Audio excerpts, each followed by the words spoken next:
కథ కాదు జీవితం. మళ్ళీ కొద్ది రోజులు అయిన తర్వాత మళ్ళీ మా మేనమామ కొడుకు మీద అనుమానం కట్టి చాలా విపరీతంగా కొట్టాడు మేడం. మామూలు నీకేం కావాల్సి వచ్చింది, నీకు సోకులు పట్టుకున్నాయి, నాకు కాలు దెబ్బ తగిలింది, నేను ఏం చెయ్యలేనని చెప్పాగా నీకు ఇంత ధైర్యం వచ్చింది, నాకు చేత కాదని చెప్పేసి నువ్వేవో చూసుకుంటున్నావు, నువ్వేవో ఎంచుకుంటున్నావు అని చెప్పి అన్నాడు మేడం. వచ్చింది నేను గుడికి వెళ్తున్నాను అని చెప్పాను, దీంట్లో తప్పే ఉంది అన్న. లేదు మీ తమ్ముడితో నీకు సంబంధం ఉంది అని అన్నాడు మేడం.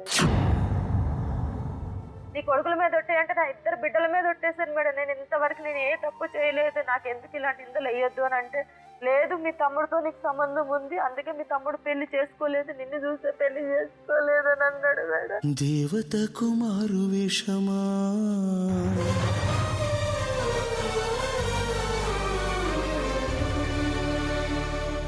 కన్న తల్లికే కాలదోషమా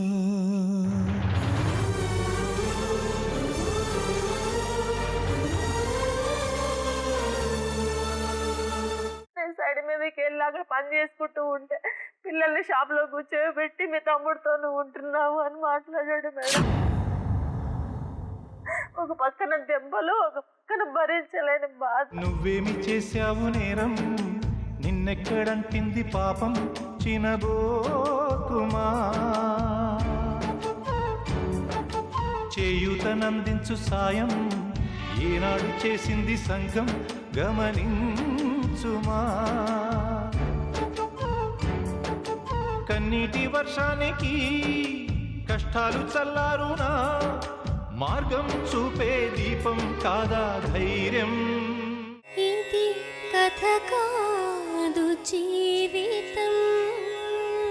అమ్మాయికి చెప్పాలా లేదా ఈ పెళ్లి చేసుకునే ముందు? చెప్పలేదు నేను. ఎందుకు చెప్పలే? నీకు సిగ్గున్నాడు అయితే చెప్పి కదా చేసుకోవాలి. ఏదన్నా అనని నువ్వు అను, అంతేగాని తమ్ముడితో సంబంధం కడతావా? మనిషి దున్నపోతావా నువ్వు? మాట అంటే నువ్వు కొట్టడానికి నువ్వు ఎవడవి? నచ్చపోతే పెళ్ళాన్ని పంపించాయి, నువ్వెవడో కొట్టడానికి? 4 సంవత్సరాలు అవుతుంది డాడీ అని పిలవక, 4 సంవత్సరాలు అవుతుంది మాట్లాడలే, ఆయన కూడా వస్తుంది. అతను చేసేటటువంటి తప్పులన్నీ చిన్నగా కనిపిస్తాయి, పక్క వాళ్ళు చేసేటటువంటి తప్పులన్నీ పెద్దగా కనిపిస్తాయి.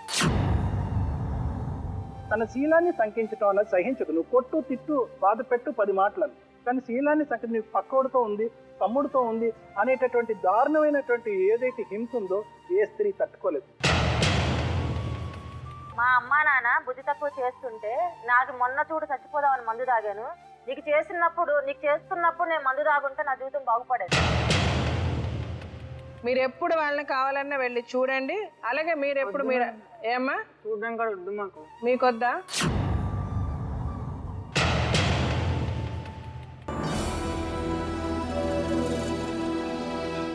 చెప్పు, నువ్వేం చేసావు, ఎవరు అమ్మాయిని పెళ్లి చేసుకున్నావు, ఎందుకు మాకు తెలీదా?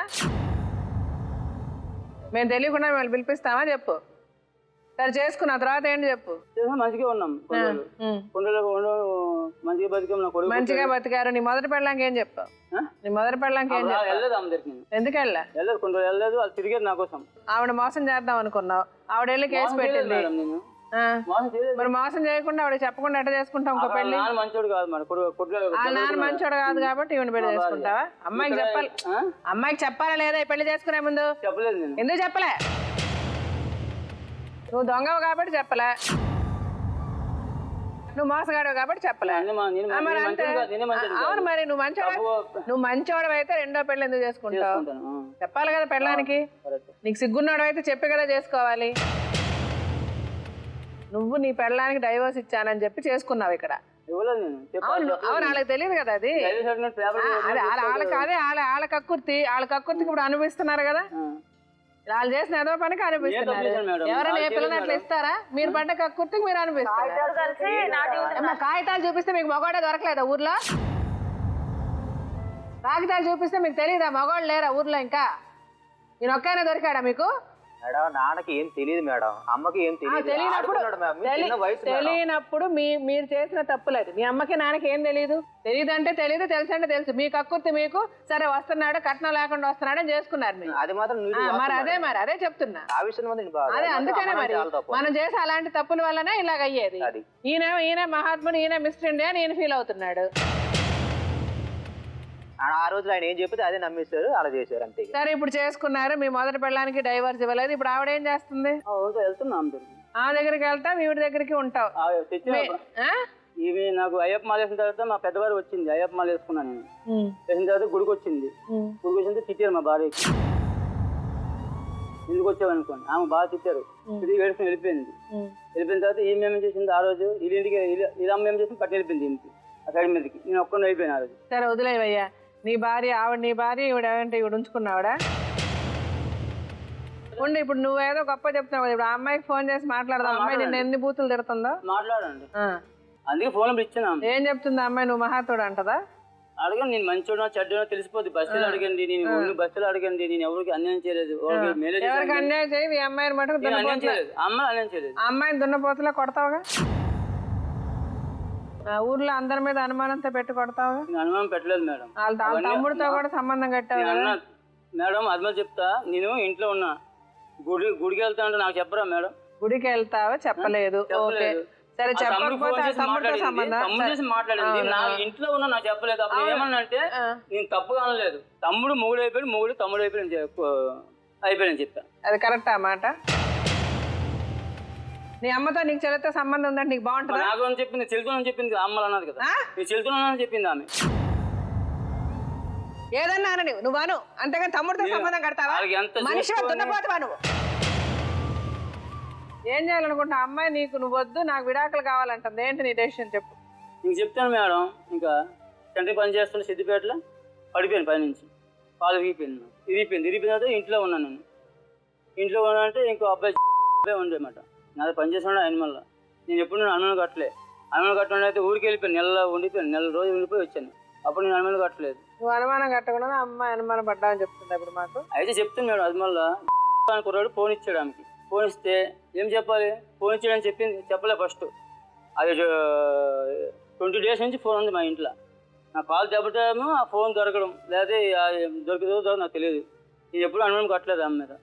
ఫోన్ ఉంటే తప్పు చేసినట్ట. అమ్మాయి ఫోన్ ఉండు, ఆ ఫోన్ ఎలా వచ్చిందో అమ్మాయి చెప్పింది కదా నీ దగ్గరికి. అమ్మాయి దగ్గరికి ఎలా వచ్చింది? అది తప్పు చెప్పింది, నేను చెప్తే ఇప్పుడు ఫోన్ తీసుకున్న తర్వాత ఏం చెప్పాలి? క్వశ్చన్ ఏమని, ఫోన్ ఎక్కడది, ఈ ఫోన్ ఎక్కడది అంటే ఫోన్ ఎక్కడది అని చెప్పింది. నా ఫోన్ అదో నాదే ఉంది, తీసుకో, ఇదో ఉంది అని చెప్పాను. 2 ఫోన్ ఏదన్న 2 ఫోన్ ఆమె వణిగిపోయింది. ఇంకా 2 ఫోన్ అనగానే వణిగిపోయింది అండి. నువ్వు ఇష్టం వచ్చినట్టు కొడతావు కదా, మరి ఎందుకు వణకుండా? ఒట్టి ఎందుకు కొడతాను మేడం? నాకేమి ఇదా ఒట్టి ఏదో అవును, మాట అంటే కొట్టడానికి నువ్వు ఎవడవి అసలు? మాట అంటే నువ్వు కొట్టడానికి నువ్వు ఎవడవి? నా పిల్లం నచ్చపోతే పెళ్ళాన్ని పంపించాయి, నువ్వు ఎవడో కొట్టడానికి? తమాషా అయిపోయిందా మీకు? ఎవడి కాడు ఇష్టం వచ్చినట్టు బాధడం, గొడ్డును బాధినట్టు.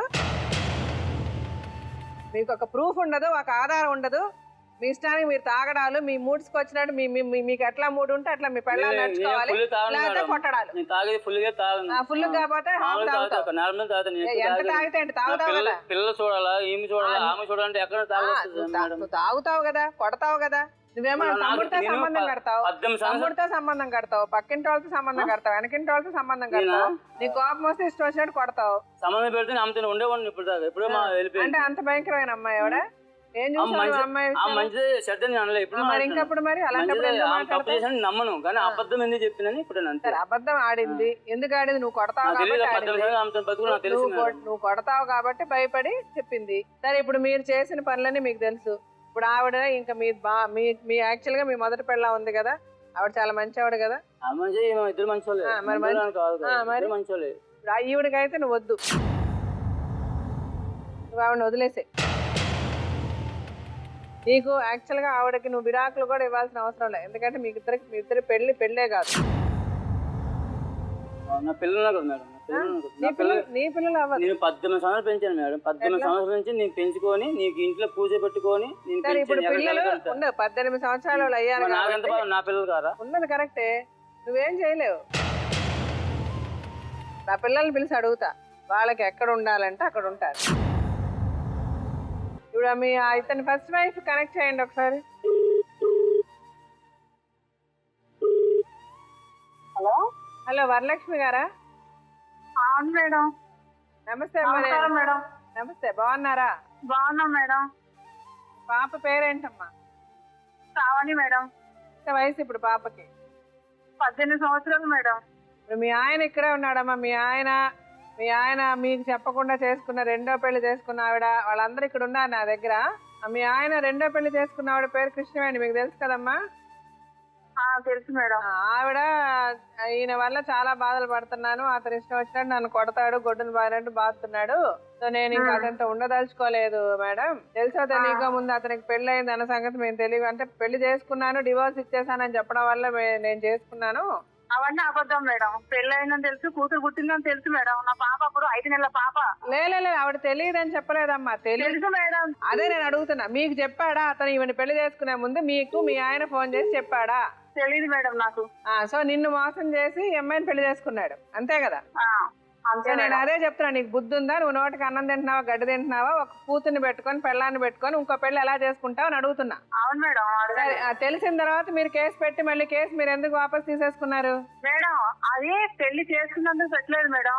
తాగేసి వచ్చి ఇంటికి వచ్చి గొడవ పెట్టిండు. తాగేసి వచ్చి మళ్ళీ మీ ఇంట్లో గొడవ చేశాడా?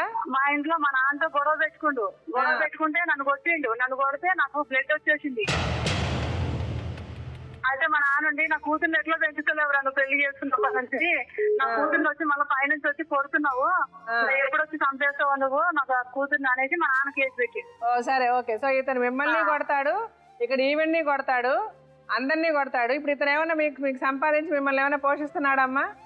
మేడం 1 రూపాయి లేదు మేడం. పొద్దున 8 వస్తా, ఇప్పుడు 8 దాకా చేసి వస్తా మేడం. నా కూతురు 18 సంవత్సరాలు చదివిస్తున్నా మేడం నేను. సరే వరలక్ష్మి గారు, ఇప్పుడు ఈ అమ్మాయి కృష్ణవేణి వచ్చి ఏమంటుందంటే, తెలుసో తెలియకో నేను తప్పు చేశాను మేడం అతను పెళ్లి చేసుకోవడం, నాకు ఇప్పుడు అతను వద్దు, నేను నా జీవితం నేను నా పిల్లలతో బ్రతుకుతా, నాకు అతని దగ్గర నుంచి నాకు విముక్తి కలిగించండి, ఆయన మొదటి భార్య ఆవిడకి ఒక కూతురు ఉంది, అట్లీస్ట్ వాళ్ళనన్నా పోయి మంచిగా చూసుకోమని చెప్పండి అని చెప్తుంది ఆవిడ.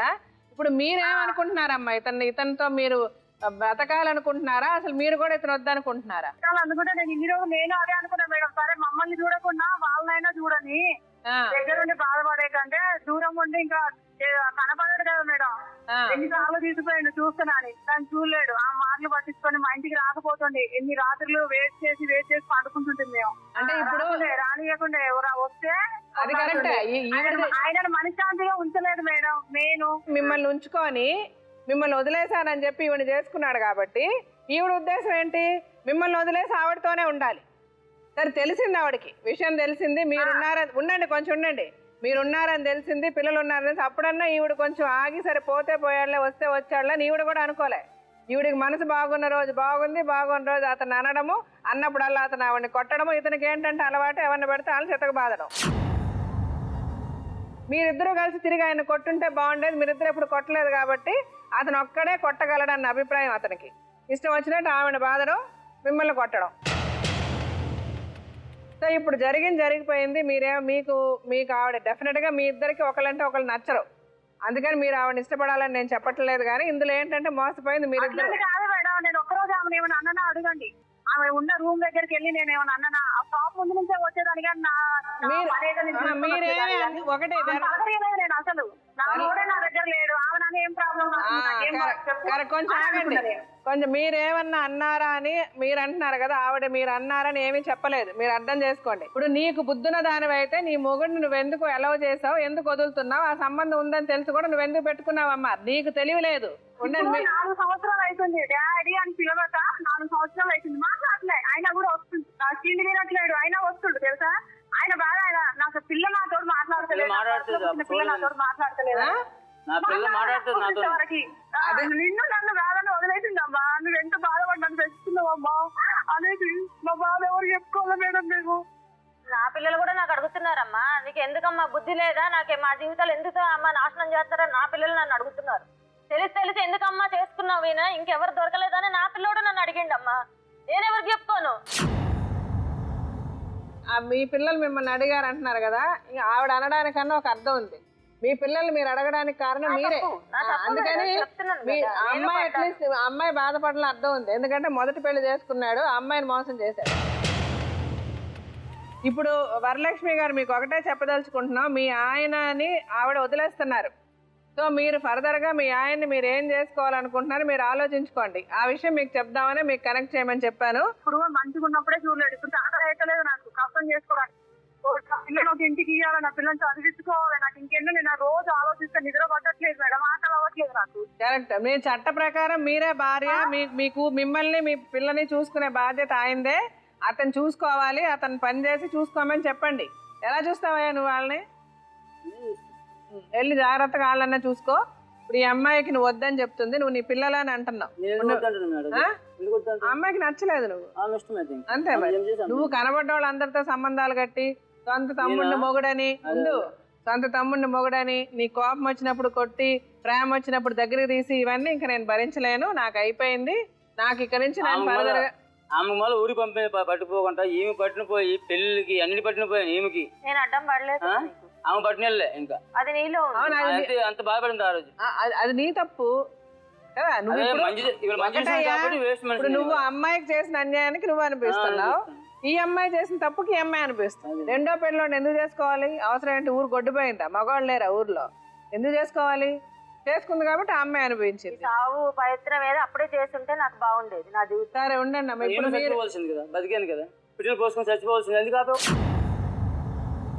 మా అమ్మ నాన్న బుద్ధి తక్కువ చేస్తుంటే నాకు మొన్న చూడు చచ్చిపోదామని మందు తాగాను. నీకు చేస్తున్నప్పుడు నేను మందు తాగుంటే నా జీవితం బాగుపడేది. వాళ్ళ తల్లిదండ్రులు కదా అని వాళ్ళ తల మాట చచ్చిపోవడం దానికి సమస్యకు పరిష్కారం. అవును, ఎందుకు ఇష్టం లేనప్పుడు విడిపోవాలి, ఇష్టం లేనప్పుడు విడిపోవాలి. అవును, అది కాదు. నువ్వు తిండేందుకు లేదు, నువ్వు చేసిన ఏదో పనికి నీకు తినలేదు. నువ్వు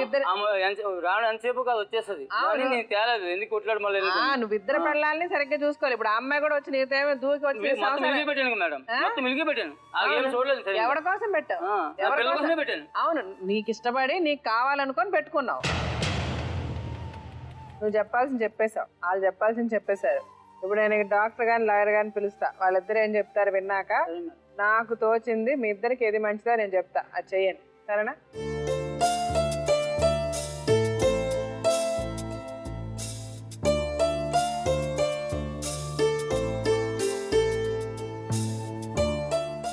అయితే ఒక మాట అయితే పదే పదే వినిపిస్తుంది మేడం. అంటే కృష్ణవేణి నోట్లోంచి విన్నా కూడా, ఇందాక మీరు ఫోన్లో వరలక్ష్మి మాట్లాడుతున్నారు, ఒక మాట ఏంటంటే అది తప్పదు. నాకేమనిపిస్తుంది అంటే అమ్మా, ఆవిడ తప్పదు కాబట్టి సంసారం చేస్తుంది, నువ్వు తప్పదు కాబట్టి ఇన్ని సంవత్సరాలు గడిపావు అంతే. అంటే ఇక్కడ ఎక్కడా కూడా మీ ఇద్దరి మధ్యన కానీ వరలక్ష్మి ఇతని మధ్యన కానీ ఎక్కడా కూడా ప్రేమ, బంధం, ఆప్యాయత అన్న మాటలే లేవు. కానీ మీరు ఒక్కొక్కరు 18 సంవత్సరాల పాటు కాపురాలు చేశారు. వినటానికే చాలా విచిత్రంగా ఉంది. అంటే ఏంటంటే తప్పదు అనేటటువంటి మాటతో మన ఆడవాళ్ళు ఎంత వాళ్ళని చంపుకుని హింసించుకుని బాధపడుతూ ఇంకా జీవితం అన్నది ఇలా గడపాలి, తప్పదు కాబట్టి గడుపుతున్నాం, పిల్లల్ని కన్నాం కాబట్టి గడుపుతున్నాం, వెనక్కి వెళ్ళి అమ్మ నాన్నలు పోషించలేరు కాబట్టి గడుపుతున్నాం అనేటటువంటి తప్పదు అనేటటువంటి ఒక్క మాటే మీకు ఇంతకాలం ఊపిరి పోసిందమ్మా. అయితే ఏంటంటే స్త్రీ అన్న తర్వాత ఓపిక ఓర్పుకి మారుపేరు అని అంటారు, కానీ కొన్ని సందర్భాల్లో ఆ ఓపిక ఓర్పు అన్నది నీ వరకు ఓకే అయినా కూడా పిల్లల్ని మానసికంగా చంపేస్తుందమ్మా. ఎలా మానసికంగా చంపేస్తుంది అన్నది నేను తర్వాత చెప్తాను. ఇందాకటి నుంచి తను అనేటటువంటి మాట ఏంటంటే, తల్లి పిల్లలు పుట్టారు కాబట్టి తప్పదు కదండి అనేటటువంటి మాట నువ్వు అంటున్నావు. అయితే ఇందులో 2 రకాల స్త్రీలు ఉంటారమ్మా.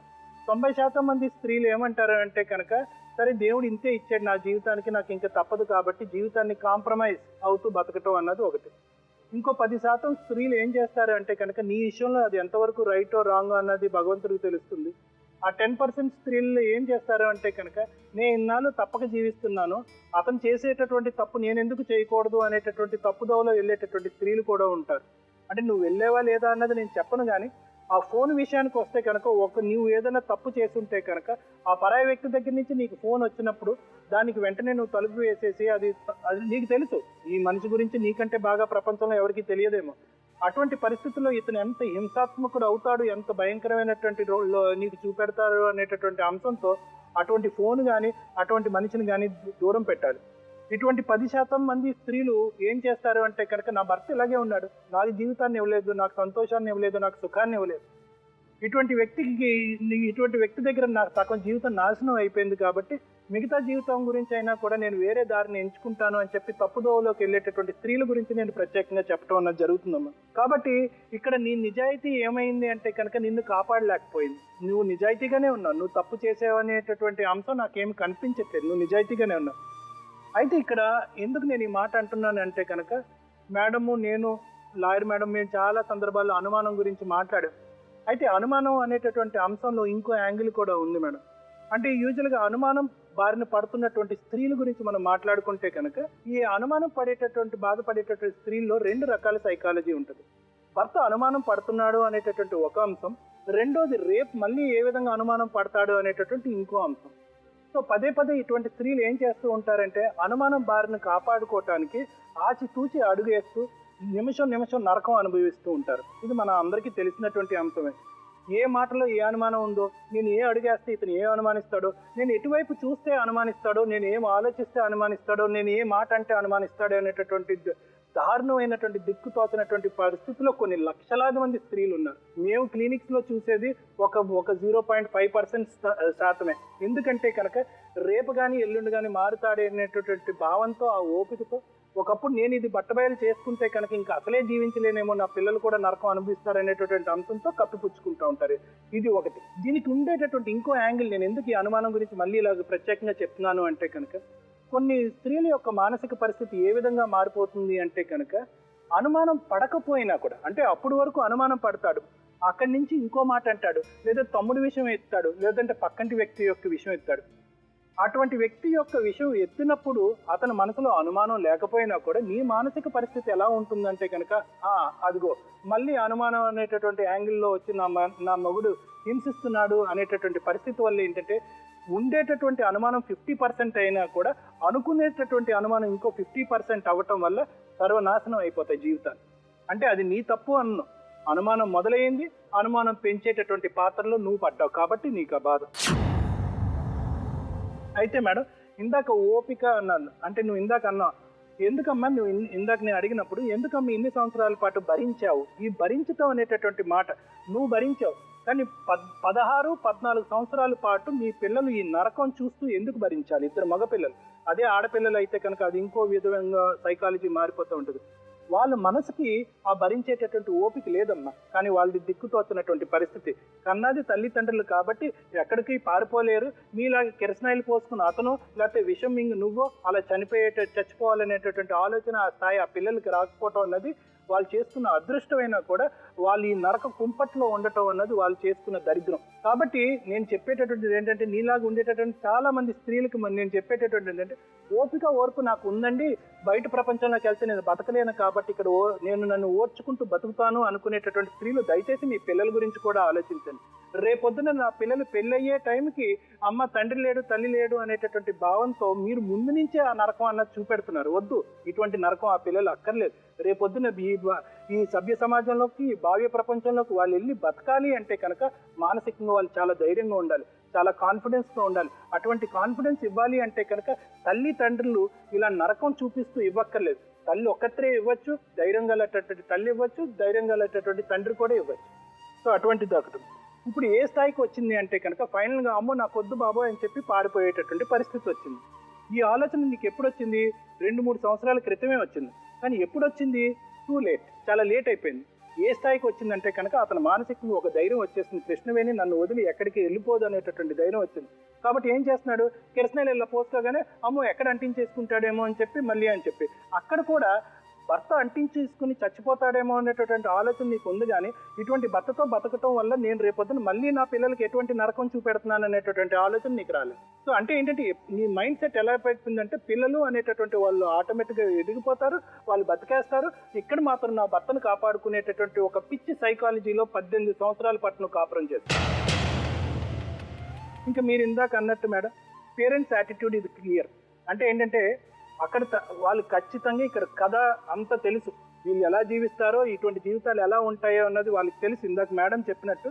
కానీ వాళ్ళు ఏంటంటే ఆ స్థాయిలో అతను చెప్పినటువంటి మాట నమ్మారో నమ్మలేదో అది అనవసరం, కాంప్రమైజ్ అయ్యి మాత్రం పెళ్లి చేశాడు. ఇంకా చంద్రరావు గురించి వస్తే మేడం, ఇక్కడ మీకు ఈపాటికి అర్థమైపోయి ఉంటుంది మేడం. అంటే ఏంటంటే అతను చేసేటటువంటి తప్పులన్నీ చిన్నగా కనిపిస్తాయి, పక్క వాళ్ళు చేసేటటువంటి తప్పులన్నీ పెద్దగా కనిపిస్తాయి. ఎందుకు నేను ఇలా అంటున్నాను అంటే కనుక, నీ సైకాలజీ ఏంటి? మొదటి భార్యని వద్దు అనుకున్నావు, మళ్ళీ ఈవిడ కావాలి అని అనుకున్నావు, ఈవిడితో సంసారం చేయటం మొదలుపెట్టు. అయితే ఏంటంటే ఇప్పుడు ఈవిడ వద్దు, మొదటి భార్య కావాలి. సో ఈవిడ వద్దు అంటే కనుక వెళ్ళిపో అమ్మ అంటే అంత ఈజీగా వెళ్ళదు ఆవిడ. సో ఏంటంటే నువ్వు చేసినటువంటిది ఏంటంటే అక్కడ టెంప్టేషను, అక్కడ అట్రాక్షన్ కాపాడుకోవటం గురించి ఇక్కడ హింసావాదం అన్నది మొదలుపెట్టి. ఎటువంటి హింసావాదం అంటే కనుక అనుమానం పెట్టడం. ఏ స్త్రీ అయినా కూడా తన శీలాన్ని శంకించడం అన్నది సహించదు. నువ్వు కొట్టు, తిట్టు, బాధ పెట్టు 10 మాటలను, కానీ శీలాన్ని నీ పక్కోడితో ఉంది, తమ్ముడితో ఉంది అనేటటువంటి దారుణమైనటువంటి ఏదైతే హింస ఉందో ఏ స్త్రీ తట్టుకోలేదు. సో నువ్వేంటంటే ఈవిడ నీ వైపు వేలెత్తి చూపెడుతుంది, నువ్వు మొదటి భార్య దగ్గరికి వెళ్ళిపోతున్నావు అని వేలెత్తి చూపెట్టేటటువంటి ఏదైతే ప్రక్రియ ఆవిడ మొదలుపెట్టిందో అది నీకు నచ్చదు. ఈవిడ నోరు మూయించాలంటే ఏం చేయాలి? ఆవిడ వీక్నెస్ మీద దెబ్బ కొట్టాలి. ఆవిడ వీక్నెస్ ఏంటి? ఆవిడ శీలాన్ని శంకించడం ఏ స్త్రీ తట్టుకోలేదు కాబట్టి అనుమానం అనేటటువంటి అస్త్రంతో ఆవిడని నానా ఇబ్బందులు, బాధలు పెట్టావు. ఇది నీ సైకాలజీ.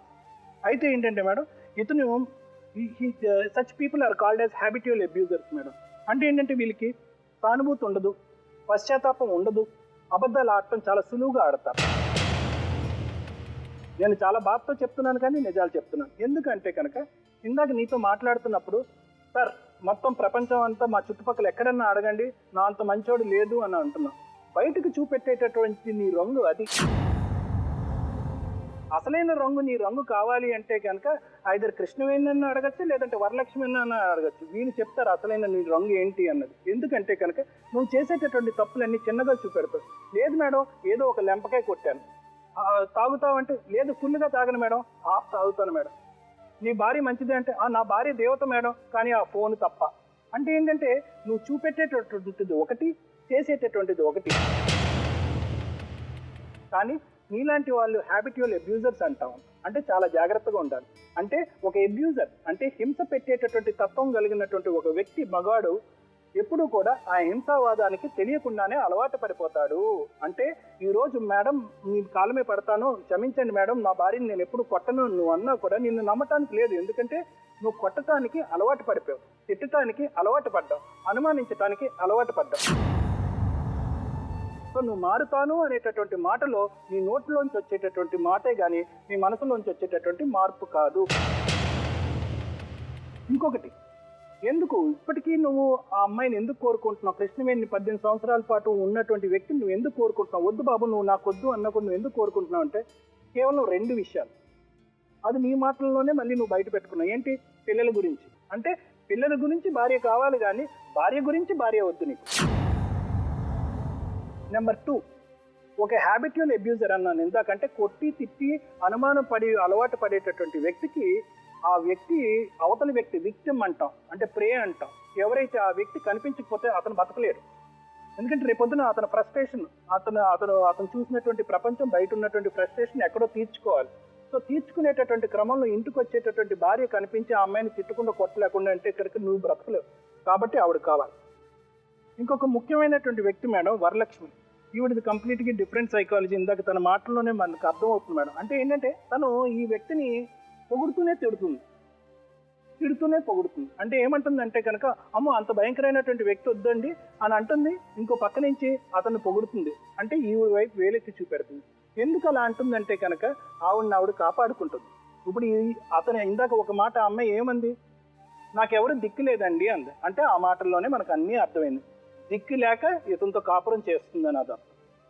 అంటే రేపు ఏమవుతుంది అంటే కనుక వేలెత్తి చూపెట్టి ఇతన్ని నానా బూతులు తిట్టింది అనుకోండి, ఇతను వెళ్ళి అతను బతకనిస్తాడా అమ్మాయిని? నువ్వు ఏదైతే హింస చూసావో దానికి ఈక్వలెంట్గా 1 ఇంచు తగ్గకుండా ఆ అమ్మాయి కూడా అదే హింస చూసింది, బాధపడింది. ఆ అమ్మాయి మాటల్లో తెలుస్తుంది. కానీ బ్రతుకు తెరువు దిక్కుతోచినటువంటి పరిస్థితి వల్ల నీ వైపు వేలెత్తి చూపెట్టి ఇతని దగ్గర మార్కులు కొట్టేసేటటువంటి ప్రయత్నం చేస్తుంది అమ్మాయి. అంతే. రేపొద్దున ఇతని పరిస్థితి ఏంటంటే కనుక ఇక్కడ 2 పిల్లలు లేరు, అక్కడ ఇంకో 18 ఏళ్ళ బాబు పాప ఉన్నారు, పాప ఉంది. సేమ్ స్టోరీ రిపీట్ అవుతుందని నేను అనుకుంటున్నాను. ఆ అమ్మాయి కూడా రేపొద్దున ఇక్కడ కూర్చుని వద్దు బాబు నేను దండం పెడతాను మేడం ఇతను నాకు వద్దు అనేటటువంటి పరిస్థితి దగ్గరలోనే ఉంది. తస్మాత్ జాగ్రత్త. ఎందుకంటే కనుక ఇలా బతికేయచ్చు అనేటువంటి నీ సైకాలజీలో చాలా లోపాలు ఉన్నాయి. ఇలా బతకూడదు. ఇలా బ్రతికితే కనుక చాలా సంసారాలు నాశనం అయిపోతాయి. ఇలాంటి వాళ్ళని చూసి నేర్చుకునేటటువంటి వాళ్ళు చాలా మంది. తక్కువ చూసాను, ఎక్కువ చూసాను, అందుకనే ఏదీ లేదు. ఇద్దరు హింస పడ్డారు, ఇద్దరు బాధపడ్డారు. నువ్వు బ్యాలెన్స్ చేసానని నువ్వు అనుకున్నంత మాత్రం సరిపోదు, వాళ్ళు అనుకోవాలి. వాళ్ళు ఏమనుకుంటున్నారంటే నిన్న ఒక క్రూరుడిగానే చూస్తున్నారు. దురదృష్టం ఏంటంటే నువ్వు మంచోడు కాదు అనేటటువంటిది నీకు 1 ఇంచు కూడా నీకు అవగాహన రావకపోవటం అన్నది ఇక్కడ మొత్తం అంశంలో దురదృష్టకరమైనటువంటి అంశం. ఏదేమైనా కూడా ఆ అమ్మాయికి మేడం చేతుల మీదుగా సరైన న్యాయం ఇస్తూ ఆ అమ్మాయికి నీ దగ్గర నుంచి విముక్తి పొందించటమే మంచి పద్ధతేమో. నీకు మంచిది, మనకి ఫోన్లో మాట్లాడినటువంటి లక్ష్మి గారికి మంచిది, నీకు మంచిది, మీ అందరి పిల్లలకు కూడా మంచిదేమో అని నా భావన. మీరు చెప్పండి మేడం. ఇక్కడ ప్రతిసారి మనం చెప్తున్నట్టే ఫస్ట్ వైఫ్కి డైవర్స్ తీసుకోకుండా రెండో పెళ్లి చేసుకోవడం అనేది చట్టపరంగా ఎంత నేరం అనేది చెప్పడానికి. ఇప్పుడు ఈ కృష్ణవేణిని మనం భార్య అనాలా లేకపోతే సహజీవనం చేసిన ఒక స్త్రీ అనాలో ఒక కన్ఫ్యూజన్లో అవుతుంది. ఎందుకంటే ఒక లివింగ్ రిలేషన్షిప్ అనేది ఎప్పుడు వస్తుందంటే కంటిన్యూస్గా కలిసి ఉండడం వలన లివింగ్ రిలేషన్షిప్ అని అంటారు. మరి ఫస్ట్ భార్యకి డైవర్స్ తీసుకోకుండా ఈవిడితోటి కంటిన్యూస్గా ఉంటున్నారు కనుక దాన్ని లివింగ్ రిలేషన్షిప్ అని అంటారు. మరి లివింగ్ రిలేషన్షిప్కి ఏం రైట్స్ ఉన్నాయి లీగల్గా అని అంటే చట్టబద్ధంగా ఆవిడకి ఒక స్థానం అంటూ ఇవ్వలేదు, కానీ ఆవిడే పర్మనెంట్ ఎలిమనీ అనేది కోరుకోవచ్చు. వాళ్ళ పిల్లలు ఎవరైతే ఉన్నారో వాళ్ళకి కూడా, అంటే మీ పిల్లలకి ఎవరైతే ఉన్నారో వాళ్ళ లిజిటిమేట్ చిల్డ్రన్ అంటారు. అంటే లాలో పిల్లలని ఇల్లీగల్ చిల్డ్రన్ అనే వర్డ్ని తీసేశారమ్మా. లిజిటిమేట్ చిల్డ్రన్ అని అంటారు. అంటే లిజిటిమేట్ చిల్డ్రన్గా వాళ్ళు తండ్రి దగ్గర నుంచి ఎటువంటి హక్కులు కావాలో, తండ్రికి ఏవైతే బాధ్యతలు ఉన్నాయో అవన్నీ కూడా ఆ పిల్లలకి వర్తిస్తాయి. ఇక్కడ ఇంకొకటి ఏంటంటే ఫస్ట్ వైఫ్ నుంచి విడిపోకుండా ఎలాంటి ఈవిడతోటి కలిసి ఉన్నందుకు, అంటే ఈవిడ ఇందాక ఒక మాట ఏం చెప్పారు, నాకు ఆ ఫస్ట్ భార్యతోటి డైవర్స్ తీసుకున్నాను అని చెప్పారు.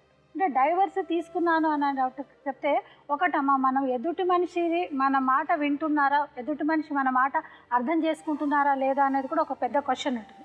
ఇక్కడ ఇంకోటి మీరు ఏమని చెప్పారు, 18 సంవత్సరాలు అతను మిమ్మల్ని మోసపూరితంగా మీతోటి కాపురం చేస్తున్నారు, అవునా కదా?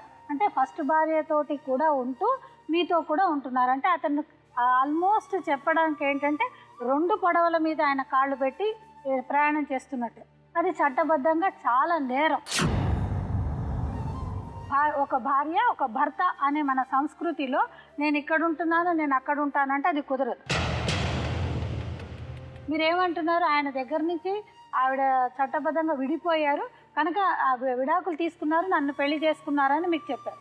ఒకటమ్మా, మీకు చదువుకు రాకపోయి ఉండొచ్చు, కానీ మీ చుట్టుపక్కల వాళ్ళకైనా కూడా ఏ పేపర్ అన్నా ఏదైనా కూడా మీరు చూసి నింటే అప్పుడు ఈ సమస్య ఇక్కడ దాకా వచ్చేది కాదు. ఎందుకు అంటే ఆ భార్యతోటి ఆయన ఎలా విడిపోయారు అనేది ఇక్కడ పెద్ద క్వశ్చన్. అక్కడ ఆవిడతోటి ఇక్కడ మీతోటి రిలేషన్షిప్ మెయింటైన్ చేస్తున్నారు అని అంటే ఫస్ట్ మ్యారేజ్ ఏదైతే ఉందో అది స్టిల్ ఎగ్జిస్టింగ్ లో ఉంది. అంటే ఆ వివాహాన్ని కూడా ఆయన కొనసాగిస్తున్నారు అని చెప్పేసి.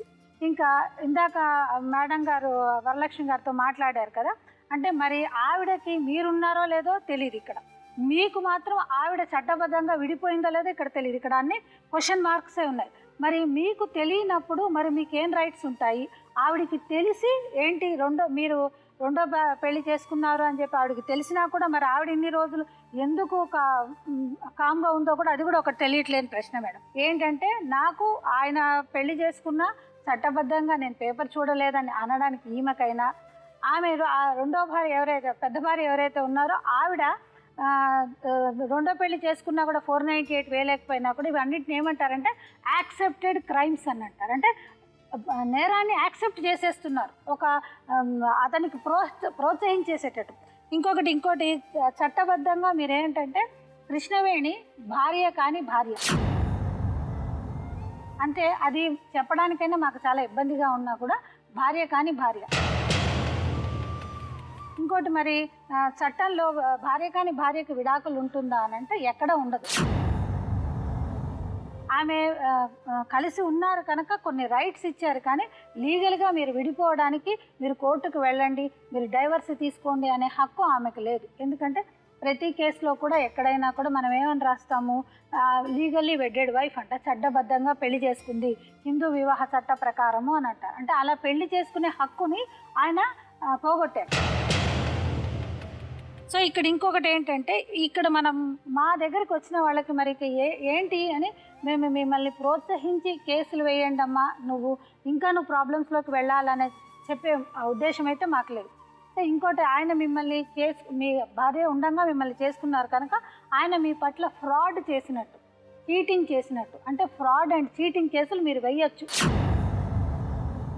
కానీ 18 ఏళ్ళు మీరు కలిసి ఉన్న తర్వాత ఇప్పుడు మీరు ఆ కేసులు వేసిన తర్వాత ఒక అడ్వకేట్ని అయి ఉండి మిమ్మల్ని అలా ప్రోత్సహించడం కూడా ఇప్పుడు తప్పే. ఎందుకంటే ఒక స్టేజ్కి వచ్చేసారు, మీరు విడిపోవాలి ఇంకా అక్కర్లేదు మాకు తెలుసు అని అన్న తర్వాత మీకు ఆ సెక్షన్స్ ఉన్నా కూడా మీకు ఆ కేసెస్ వేసుకోండి, మీరు కోర్టులకు వెళ్ళండి అని చెప్పడానికి మాకు కొంచెం ఇబ్బందిగా ఉంది. ఇక్కడ ఇంకొకటి ఏంటంటే, మరి ఈయన చంద్రరావు ఆయన ఇప్పుడు ఫస్ట్ భార్యకు డైవర్స్ ఇచ్చి ఈమెకు ఒక లీగల్గా పొజిషన్ కలిగించే పొజిషన్లో ఉన్నాడా అంటే ఆయన లేరు. ఎందుకు అని అంటే ఇప్పటికీ ఈ రోజు దాకా కూడా ఆ భార్యతోటి సంబంధాలు కొనసాగిస్తున్నాడు కనుక ఆయన డైవర్స్ తీసుకోమని మనం చెప్పలేము. ఇంకోటి, మరి ఇప్పుడు ఈవిడేమంటుంది, నాకు అక్కర్లేదు అని అంటారు. అక్కర్లేదు అని అన్నప్పుడు మరి కోర్టులోకి వెళ్ళి మీరు డైవర్స్ తీసుకోలేరు, మరి చట్టబద్ధంగా కూడా నాకేం వాల్యూ లేదు. మరి నా పొజిషన్ ఏంటంటే, మా దగ్గరికి వచ్చే ప్రతి భార్యకి, అంటే ఇలా ఫస్ట్ భార్యతోటి డైవర్స్ తీసుకోకుండా తీసుకున్న రెండో భార్యలకు ఎవరైతే ఉన్నారో వాళ్ళకి మేము ఒకటే చెప్తామమ్మా, మీకు మీద జరిగిన ఫ్రాడ్కి ఏదైతే ఉన్నాయో సెక్షన్ పరంగా సెక్షన్స్ ఉన్నా కూడా, లా పరంగా సెక్షన్స్ ఉన్నా కూడా మీ మీద జరిగిన శారీరక హింసకు మాత్రం డెఫినెట్గా కూడా మీరు క్వశ్చన్ చేసే అధికారం మాత్రం మీకుంది. కాకపోతే దానికి కూడా ప్రతి చోట ప్రతిసారి కూడా మీరు వెళ్ళినప్పుడు నేను రెండో భార్యని, నన్ను ఇలా పలానా టైంకి చేసుకున్నారు ఇలా అని చెప్పి మీరు వివరించే పరిస్థితి మీరు ఉన్నారు కనుక దీనికి మేడం మనం ఒక కొత్త రకంగా కూడా దీనికి ఒక ఎండింగ్ లాంటిది పెడదాం. అదేంటంటేనంటే అమ్మా, ఇప్పుడు ఒక MOU లాంటిది రాసుకుందాం. అదేంటంటే మీ ఇద్దరు కొన్ని రోజులు సహజీవనం చేశారని, దానికి మీ ఇద్దరు పిల్లలు పుట్టారని, కొన్ని అనివార్య కారణాల వలన మీ ఇద్దరు విడివిడిగా ఉండాలని అనుకుంటున్నారని, ఇకపై ఆయన ఎప్పుడూ కూడా మీ మీద శారీరకంగా కానీ మానసికంగా కానీ ఎటువంటి హింసకు కూడా ఆయన మిమ్మల్ని చేయకూడదు అంటే ఇలా రాసివ్వడము ఒక అడ్వకేట్గా అయినా కానీ మేము ఇక్కడ మా దగ్గరకు వచ్చిన విధంగా అది తప్పు. కానీ ఒక ఆడపిల్లకి మేము సేఫ్టీ అనేది ఆలోచించాలి. ఎందుకంటే ఈ అమ్మాయికి రేపు పొద్దున నేను భార్య అని ప్రతి చోట వెళ్ళి చెప్పుకునే అఘాయిత్యము రాకూడదు. మేము ఇలా అయ్యో నీకు తెలియదమ్మా, నువ్వు ఫస్ట్ వైఫ్ ఉండగా నువ్వు పెళ్లి చేసుకున్నావమ్మా అని అలాంటివన్నీ కూడా రావడానికి ఇది ఒక పులి స్టాప్ అనేది పెట్టాలి మనం. సో అమ్మ మనం ఒకటి రాసుకుందాం, ఏంటంటే నాకు తెలుసో తెలియకుండానో నేను 18 ఏళ్ల క్రితం మేము పెళ్లి చేసుకున్నాము, అదే కనుక దానికి లీగల్ పరంగా ఏ అర్థం వస్తుందో నాకు తెలియదు. ఇప్పుడు మాత్రం ఆయన పెట్టే హింసలకు వాటన్నిటికీ నేను దూరంగా ఉండాలని నేను నిశ్చయించుకున్నాను కనుక నన్ను ఎటువంటి డిస్టర్బెన్స్ ఆయన చేయకూడదు. నన్ను మానసికంగా కానీ శారీరకంగా కానీ ఎప్పుడు కానీ ఎక్కడ కానీ ఆయన నన్ను హింసించకూడదు. ఇంకోటమ్మా, నీకు ఇష్టం లేనిదే ఆయన నీ దగ్గరికి వచ్చే హక్కు లేదు.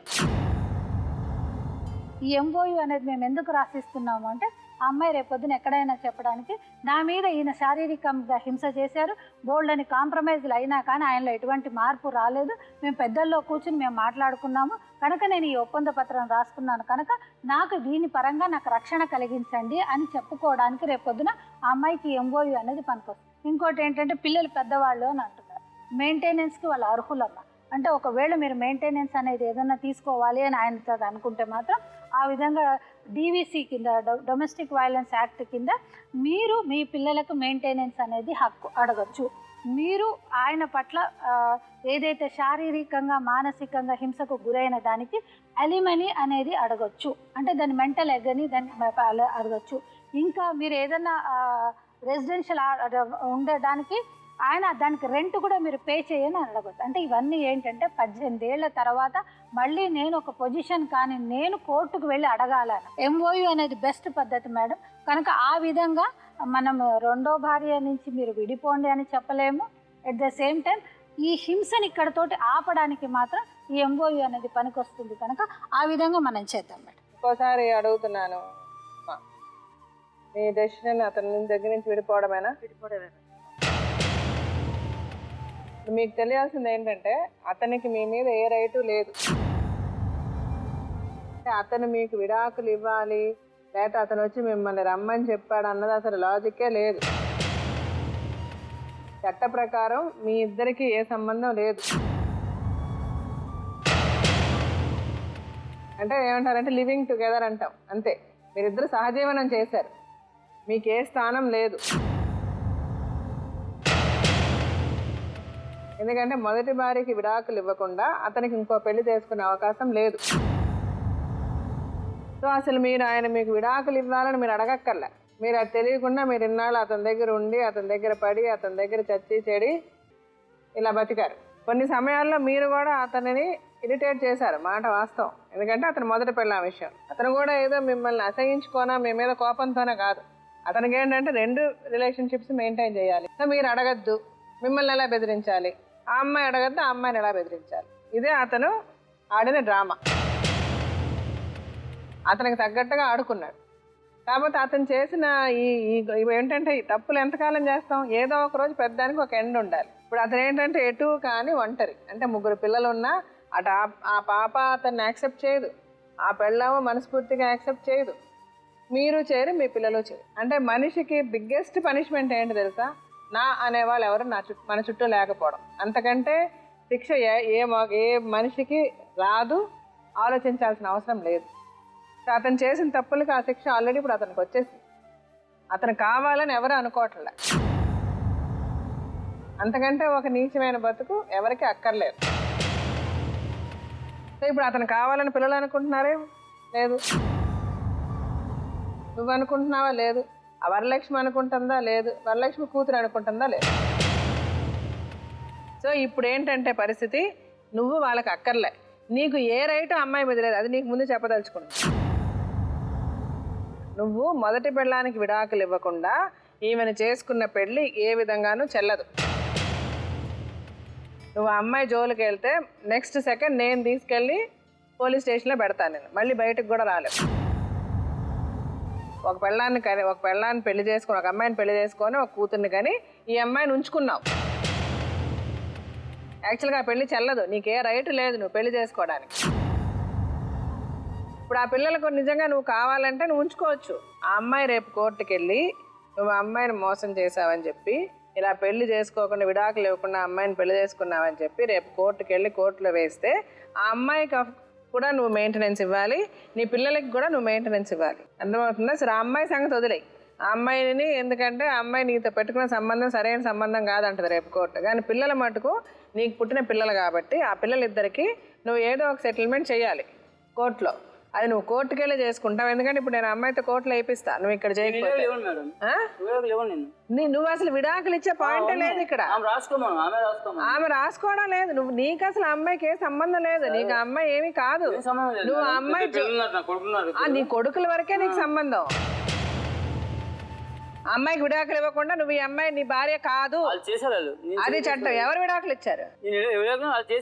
ఎవరు చేశారు? చేశారయ్యా, అది పెళ్లి కాదు, ఆ పెళ్లి చెల్లదు. ఇప్పుడు ఆ అమ్మాయికి నువ్వు ఇష్టం లేదు, నీకు ఆ అమ్మాయి మీద ఏ రైటు లేదు. నువ్వు ఈ రోజు నుంచి ఆ అమ్మాయి జోలికి వెళ్ళడానికి లేదు.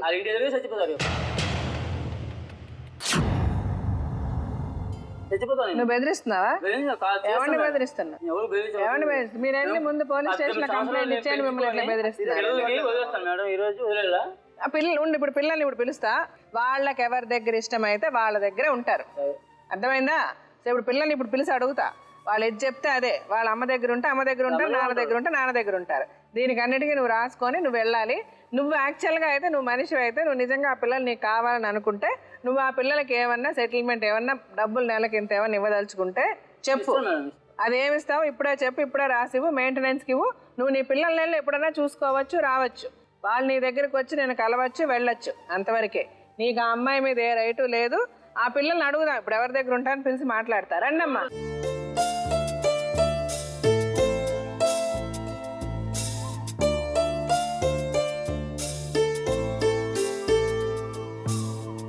నీ పేరమ్మా? నాయుడు. ఏం చదువుతున్నావు నువ్వు సాయిదేవ? నేను ఇప్పుడు 10th అంటే 9th కంప్లీట్ చేసి 10th వచ్చావా? చదువుతున్నావా లేదా? మానేసావు. నువ్వమ్మా? మొన్న 10th రాశాను. 10th పాస్ అయ్యావా? ఇప్పుడు రిజల్ట్స్ వస్తాయి. ఇక్కడ మళ్ళీ వెళ్ళి జాయిన్ అవ్వాలి. నువ్వెందుకు మానేసావు? చదివించట్లే, డబ్బులు లేవంట. మీరిద్దరు చదువుకోవాలి, చదువు మానకూడదు. చదివిస్తావమ్మా వాళ్ళని? చదివిస్తాం, కష్టపడి చదివిస్తా. నాకు చాటకాని రోజు గుడి మెట్లు తుడిచేదని చదివి. మీరు ఒకటి అంటే చాలా బాధాకరమైన విషయమైనా మీ మమ్మీ డాడీ సరిగ్గా లేరు. ఓకే అమ్మా? ఆల్రెడీ మీ అంటే మనం ఇవన్నీ కష్టమైనా మాట్లాడుకుందాం. మీ ఫాదర్కి ఆల్రెడీ పెళ్ళి అయింది, అది మీకు తెలుసు. అక్కడ మీకు ఆయనకు ఒక కూతురు ఉంది. ఇప్పుడు ఆమెను డివోర్స్ చేయకుండా అంటే విడాకులు ఇవ్వకుండా మీ మదర్ని చేసుకున్నాడు ఆయన. ఆ పెళ్ళి చెల్లదు యాక్చువల్గా. ఏంటంటే ఆమె యాక్చువల్గా షీఈ్ నాట్ యర్ అంటే వైఫ్గా ఆవిడకి లీగల్గా ఏ రైట్స్ రావు. కానీ మీరు మటుకు ఆయన పిల్లలే. ఓకే, మీ మెయింటెనెన్స్ అన్నదో మీ మంచి చెడో చూసుకోవాల్సి అన్నది అతని రెస్పాన్సిబిలిటీనే. రేపు మా మదర్ కోర్టుకు వెళ్ళినా కూడా, మేము ఆవిడని గైడ్ చేసినా కూడా కోర్టులో కూడా అదే చెప్తారు. ఇప్పుడు అమ్మ ఏంటంటే చాలా హింసపడ్డాను నేను, నా వల్ల ఇంకా కాదు, నేను ఆయనతో కలిసి ఉండదలుచుకోవటం లేదు, నాకు విముక్తి ఇవ్వండి, నేను సపరేట్ అయిపోతాను అంటుంది మమ్మీ. మీరు మమ్మీ ఫీల్ అయ్యేది కరెక్టే అనుకుంటున్నారా? మీరు అర్థం చేసుకుంటారన్న ఉద్దేశంతో మమ్మీ సపరేట్ అయిపోతుంది. ఇప్పుడు మీరు ఇప్పుడు మమ్మీ దగ్గర ఉండాలనుకుంటున్నారా డాడీ దగ్గర? అంటే ఇప్పుడు ఇతను ఏమంటున్నాడంటే యాక్చువల్గా అమ్మ మీద అతనికి ఏ రైట్ లేదు. అతను వెళ్ళి ఇంక అమ్మని బెదిరించిన చేస్తా పొడుస్తా అంటే మీరు బెదిరితే మిమ్మల్ని కొడతా నేను. డైరెక్ట్గా వెళ్ళి మీరు ఇప్పుడు ముందు రేపు వెళ్ళడం మీ పోలీస్ స్టేషన్లో వెళ్ళి అతను ఇట్లా బెదిరిస్తున్నాడు మమ్మల్ని, మాకు సంబంధం లేదు, మేము ఇట్లా విడిపోయాము, ఇప్పుడు మేము పేపర్లు రాయిస్తాం, ఇది తీసుకెళ్ళి చూపించి ఫస్ట్ మీరు పోలీస్ స్టేషన్ వెళ్ళి చెప్పండి ఇతను మా ఇంటి దగ్గరికి రావద్దు, వస్తే సార్ మీ దగ్గరికి వస్తామని చెప్పండి. పోలీసులు అందరూ చాలా మంచి వాళ్ళే, మనకి హెల్ప్ చేయడానికే ఉంటారు. వాళ్ళు ఎప్పుడైనా భార్యాభర్తల విషయంలో కలవ చేసుకోలేదంటే సరే వాళ్ళు కలిసి ఉండనివ్వలే, ఇవాళ కాకపోతే రేపని ఇప్పుడు కోపంలో తిట్టుకుంటారు, మళ్ళీ రేపు కలుస్తారనే ఉద్దేశంతో వాళ్ళు డ్రాస్టిక్గా స్టెప్స్ తీసుకోరు ఫస్ట్. సరేనా? సో మీరిద్దరు ఎవరి దగ్గర ఉండాలనుకుంటున్నారు చెప్పండి. ఎందుకంటే ఇప్పుడు ఆయన ఏమంటారంటే సరే ఆవిడతో సంబంధం లేదంటున్నారు, ఓకే, నా పిల్లలు ఏంటి, నాకు నా పిల్లలు కావాలని అంటున్నారు. సో మీకు ఏది ఇష్టం? మీరు మమ్మీ దగ్గర ఉంటారా డాడీ దగ్గర ఉంటారా? మమ్మీ దగ్గర. మమ్మీ దగ్గర. సో మీకు అర్థమైంది కదా? మీరు చాలా మేధావి, మీరు ఏదో నాస్ట్రాడామస్ ఇంకా ఎవరో పెద్ద పెద్ద వాళ్ళు ఉన్నారు తెలుసా, అన్ని ప్రెడిక్ట్ చేస్తారు. అలా మీరు ప్రెడిక్ట్ చేయగలుగుతున్నారు. మీరు మంచిగా చూసారా లేదా కాదు, మీరు మంచి చేసి ఉంటారు, చేయలేదని నేను అనడాలి, ఎలా పెరుగుతారు వాళ్ళు లేకపోతే ఇంత. సో మీరు చేసిన చెడు అన్నది ఎంతగా వ్యాపించిందంటే అందరి మనసుల్లో ఎంత హేట్రెడ్ అంటే ఎంత అసహ్యం మీ మీద. పిల్లలకి కానీ అటు వరలక్ష్మి కూడా మిమ్మల్ని మెచ్చుకోవట్లే, ఎవరికి మీ మీద ఇష్టం లేదు. అంటే మీరు చేసిన తప్పులకి మీరు అనిపిస్తున్నారు ఈరోజు. ఇక్కడి నుంచి వెళ్ళిపోయాక మీరు ఆలోచించుకుంటే మీకు డెఫినెట్గా తెలుస్తుంది. మీరు మిమ్మల్ని మీరు మార్చుకొని మీరు మనిషిగా మారిన రోజు ఏమో మీ పిల్లలు మళ్ళీ మీ దగ్గరికి వస్తారేమో. ఏ పిల్లలు కూడా నాకు తండ్రి వద్దు తల్లి వద్దు అని అనుకోరు. వాళ్ళకి మీ మీద ప్రేమ లేక కాదు, వాళ్ళందరూ విసిగిపోయారు. సో మీరు ఇప్పుడు ఏమీ అయిపోదు. మీరు మంచిగా ఈ క్షణం నుంచి అయినా మీరు మంచిగా మారి కొన్నాళ్ళు వాళ్ళని హింసించకుండా మీరు ఆ పిల్లలకి మంచి చేస్తూ ఆ పిల్లల్ని ప్రేమగా చూసి ఉంటే ఏమో రేపు వాళ్ళ మనుషులు మారే నా భర్త మారాడని ఆవిడ అనుకోవచ్చు, నా తండ్రి మారాడని వాళ్ళు అనుకోవచ్చు. ఈ గ్రహం నుంచి వదిలేసి ఇంకో గ్రహానికి వాళ్ళు వెళ్ళిపోరు. వాళ్ళు ఉన్న చోట్లనే ఉంటారు, మీరున్న చోట్లనే మీరు ఉంటారు. కానీ మనిషిని మారానని మీరు నిరూపించుకోండి. నిరూపించుకున్న రోజు నేను అక్కర్లే, ఎవరు అక్కర్లే, వాళ్ళే వస్తారు మీ దగ్గరికి. నెల 20 రోజులు అయింది నువ్వు రాక. అది కోర్టులో కేసు చేస్తావు, లాయర్ వచ్చి మాట్లాడతాడంటే రాడమ్మా అని అప్పుడు మాట్లాడతానంటే నేను రాలేదు. సరే అమ్మా, నేను ఆ లాజిక్లు వద్దు. సరే నువ్వు మానేసావు కదా, ఇప్పుడు మీరు రాసి ఇచ్చేసేసి నాకు మీరు ఈ రోజు నుంచి మీరు ఏమాత్రం మీకు రోషం ఉన్నా మీరు ఆవిడ దగ్గరికి వెళ్ళొద్దు, వాళ్ళ జోలికి వెళ్ళొద్దు. మీ పిల్లల వరకు మీరు ఏం చేయాలన్నా మీరు చెయ్యండి. లేదు ఇప్పుడు మీరు నెలకి ఆ పిల్లలకి ఎంత ఇస్తానని చెప్తే చెప్పండి, మీరు అది కూడా రాసి ఇవ్వండి, ఆ పిల్లలకి ఇవ్వండి. సరే మీకు చేతనైంది మీరు ఇవ్వండి, వాళ్ళకి ఏం కొనివ్వాలన్నా కొనివ్వండి. మీరు ఎప్పుడు వాళ్ళని కావాలన్నా వెళ్ళి చూడండి. అలాగే మీరు ఎప్పుడు మీరు ఏమ్మా చూడడం కూడా వద్దు మాకు. అలాగంటే ఎట్లా బాబు? చాలా నైట్ పూట చాలా కష్టం పెట్టాను. సరే ఇప్పుడు మీకు మీ మమ్మీకి డాడీకి ప్రాబ్లమ్స్ ఉన్నాయి కాబట్టి గొడవ చేశాడమ్మా. బట్ నేనేంటంటే అతను మారడానికి మీరు ఒక అవకాశం ఇవ్వండి. ఇప్పుడు ఏంటంటే మరి ఇప్పుడు మీరు ఇలా చేశారనుకో అతను ఒక మృగంలా అయిపోతాడు. ఇప్పుడు మనమేమి అతను వచ్చి మీతో ఉండమనో లేకపోతే మీరు వచ్చి అతనితో ఉండమని నేను చెప్పట్లే. ఎప్పుడన్నా వచ్చి పలకరిస్తే మీరు పలకరించండి. మీరు ఏదైనా మీకు కావాలో అతను ఏమైనా కొనిస్తే తీసుకోండి అంతే. అంతకంటే మీకేమి అతనితో సంబంధం వద్దు. అతను మీరేం చేయాల్సిన అవసరం లేదు. మీరు మమ్మీతోనే ఉండండి, శుభ్రంగా చదువుకోండి.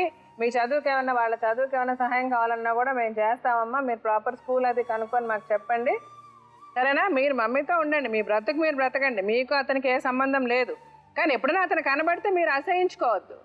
ఇప్పుడు అతను చేసిన తప్పు మీరు చేయొద్దు, అది నేను అనేది. ఇప్పుడు అతను వచ్చి మీకేం చేయక్కర్లే, మీరేమీ అతనికి చేయక్కర్లే. పలకరిస్తే మీరు పలకండి. మీరు బాగున్నారంటే బాగున్నారనంటే నాన్న బాగున్నావా అని కనబడితే అడగండి, అంతే.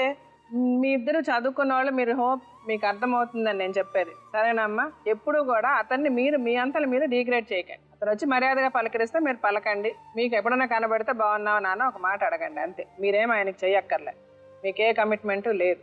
అతను ఏదైనా చేస్తే మీరు యాక్సెప్ట్ చేయండి. అలా చేయని రోజు అతనిలో ఇంకా వెంజెన్స్ పెరిగిపోతుంది, ఇంకా ఘోరంగా తయారవుతాడు. అంటే అతను ఇంకా మనిషిగా మారడానికి అవకాశమే లేకుండా పోతుంది. ఇప్పుడు మీరు మంచిగా ఉండి మీరు దూరంగా ఉండి మీరు అందరూ అతని కాదని అనుకున్న రోజు ఏమో అరే నేను చేసిన ఇన్ని తప్పులు ఇలా కదా నాకు అయింది, నేను మనిషిగా మారుతానని అట్లీస్ట్ అతను మారే అవకాశం ఉంటుంది. అతను మారి మీకేం బండ పెట్టక్కర్లే. బట్ అట్లీస్ట్ ఇలాంటి వాళ్ళు మారి ఘోరంగా ఇంకా ఘోరంగా తయారైతే ఈ సంఘంలో ఇంకా చాలా మంది బలైపోతారు సొసైటీలో. ఓకేనా? It's a promise. ఓకే సరే, మీరు మంచిగా చదువుకోవాలి. మీరు నా నెంబర్స్ అది ఇస్తానమ్మా, మీరు ఇక్కడ ఛానల్ వాళ్ళతో చెప్పండి. వాళ్ళ చదువు మటుకు ఆపకండి. ఆ పిల్లలు ఇద్దరిని చదివించండి, అట్లీస్ట్ వాళ్ళ బ్రతుకు వాళ్ళు బ్రతుకుతారు. అది మంచి పెంచు, మాట రాకుండా పెంచు, చాలు నాకు, అంతే చాలు. నీకు ఏ రోజైనా సరే పిల్లలు ఇట్లా అన్యాయం ఎందుకు చేసావంటే నా రోడ్డు మీద నరికేసినా నేను నిన్ను అడగనడ్డా. తప్పుడు దారిలో పంపించడానికి నేను ఇక్కడ దాకా రాలేదు. నా అసహ్యం పుట్టిపోయిన చేయకు, నేను అంటుంటా, నేను రాను, నీకు ఏం చేయను, ఓకేనా? మంచి నా పిల్లలు చాలు. వెరీ గుడ్, ఓకే మంచిది. మీరు ఇప్పుడు ఒప్పుకునే అన్ని పేపర్ల మీద సంతకాలు పెట్టి సాయం అంటే నా కొడుకు ప్యానం తెలుస్తుంది నాకు. కానీ ఏం ప్రయోజనం? కొన్నాళ్ళు మీరు ఇలా ఉండండి, మీరు మంచిగా మారండి. మారితే వాళ్ళు రారా మీ దగ్గరికి? వాళ్ళు వచ్చేలాగా మీరు చేసుకోండి, అంతే. మాట్లాడతారు, ఎందుకు మాట్లాడతారు? ఆ పిల్లలు మాట్లాడతారు. ఆవిడ ఇష్టమైతే మాట్లాడుతుంది. ఆవిడని మీరు బేజారు చేయకండి, వాళ్ళ జోలికి వెళ్ళకండి. వాళ్ళకి నచ్చిన రోజు వచ్చి పలకరిస్తారు. లేదు బాబు, సాయి కదా నీ పేరు? డాడీని ఎప్పుడు మట్టుకో నువ్వు అవమానించక, ఓకే? వాళ్ళిద్దరి మధ్య ఏం జరిగినా వాళ్ళిద్దరి మధ్య. అలాగే నేను ఐఎమ్ నాట్ సపోర్టింగ్ మీ ఫాదర్ని అయితే నేను సపోర్ట్ చేయట్లే. బట్ ఆయన వచ్చి పలకరించినప్పుడు పలకండి. అతను చేసిన తప్పులకు అతను అనుభవిస్తున్నాడు. ఇప్పుడు మీ ముగ్గురిని వదిలేసి అతనేమి సంతోషంగా ఉండడు, అతను ఇంకా ఎక్కువే సఫర్ అవుతాడు. So let him suffer. ఆ సఫరింగ్ అతనికి కావాలి, నేను వద్దని అనడాలి. కానీ మీరు ఫర్దర్గా ఎప్పుడు కూడా అది మీరు కంటిన్యూ చెయ్యాలి. పలుకుతారు. ఆవిడ పలుకుతారు, ఆయన